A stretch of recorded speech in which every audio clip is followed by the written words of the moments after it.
What I hope that my father would have said and would have felt is that, Ron, I'm very proud of you, and I'm very proud of what you've done, and I'm very proud of the fact that you hope that it will be used for the betterment of the human race.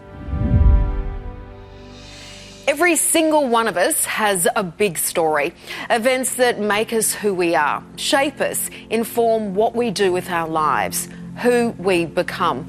These big stories are simply extraordinary, defining moments that make or break people. From them we can learn, empathise and connect. These are the turning points that change people's lives. These stories must be told, starting right now. Professor Ron Mallett is one of the world's leading physicists. His specialty, time travel. He says not only is it possible, he knows how to do it. My interest in time travel came as a result of a major tragedy that happened in my family when I was very young.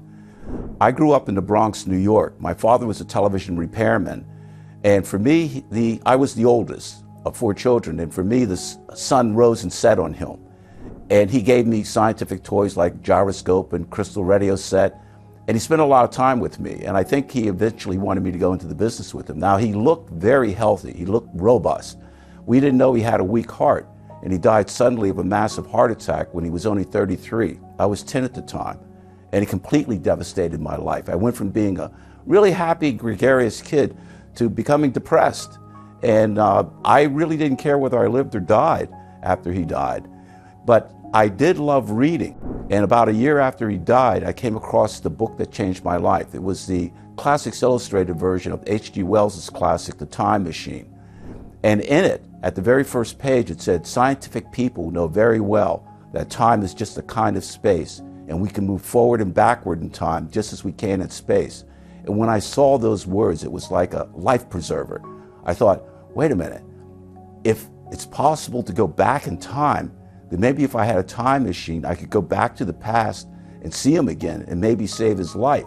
So that became a passion for me. I thought that I might be able to put something together that looked like the cover on the magazine that had H.G. Wells' story, The Time Machine. And of course, I had bicycle parts and old television parts of my father and everything. And of course, it didn't work. But I remember that it said scientific people know very well. And I knew that I was going to have to know something about science. I wasn't sure exactly what, but I knew it was going to have to be. And the one time I remember, I saw this paperback book, and it had a picture of Einstein on it. Now, I knew Einstein was this great genius. I knew that something was interesting about him from another standpoint because he died in the same year that my father died. He actually died a month earlier, in April of 1955. But I didn't know exactly what he did, but he was standing next to an hourglass. In my mind, I thought, maybe Einstein has something to say about time. So I got the paperback, and even though it was a popular version, I still picked up the essence. The essence is that unlike the old physics of Newton, where the river of time flows and you cannot change it in any way, according to Einstein, there are ways you could alter time. And I thought, wait a minute, if Einstein, this great genius, is saying that there's ways of altering time, then I have to understand what he has to say, because that might lead to the possibility of a time machine. So Einstein became my second passion. Ron couldn't afford college, so he joined the army. Once he finished serving, he was eligible for subsidised university education. He got his PhD in physics, specialising in Einstein's theory of relativity. For years, he worked on the theory of time travel. And when he had his breakthrough, the world listened. What I did was I solved Einstein's gravitational field equations for a special type of light, laser light. And my breakthrough was that if gravity can affect time and light can create gravity, then light can affect time. So that what I realized is that laser light could actually alter time. And a special type of laser light, there is a real device that's called a ring laser. It's simply, if you imagine a square and imagine a corner at each end of the square, the 4 corners of the square, and imagine bouncing a beam of light from one mirror to the next mirror to the next mirror, so that you create sort of like a circulating beam of laser light. You can imagine that circulating beam of light as being like the spoon, and you can imagine the area that the circulating beam of light is in is like the coffee in the cup. So the circulating light beam will cause a stirring of empty space, just like the spoon causing the stirring of the coffee. This means that anything that's in it will get twisted. If you have enough energy, that twisting of space by the circulating light beam will cause a twisting of time into a loop.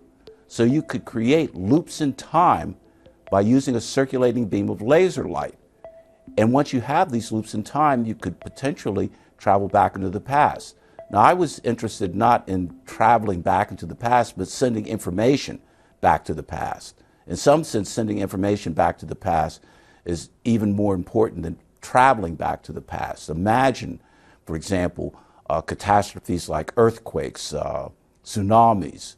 If I could send information back to the past to warn myself of that, these things could save thousands of lives, maybe millions of lives.